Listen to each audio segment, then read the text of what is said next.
আমি ক্যাপ, অনেকে টুপি বলে, আবার অনেকে হেডকোয়ার্টারও বলে, কারণ আমি চান্দিকে হেফাজতে রাখি।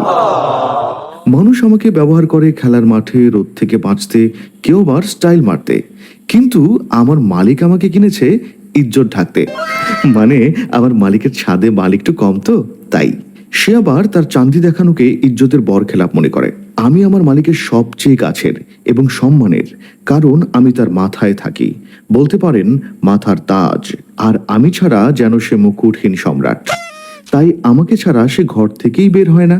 যদি কেউ আমার প্রশংসা করে, সে আনন্দে আত্মহারা হয়ে যায়।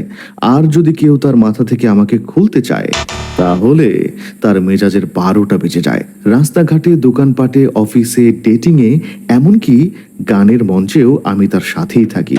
শুধু ঘরে ঢুকেই সে আমাকে খুলে ফেলে দেয়, মালিক, আমি ঘরেও আপনার সাথে থাকতে চাই, আমাকে দয়া করে ছুড়ে ফেলবেন না, মালিক, মালিক।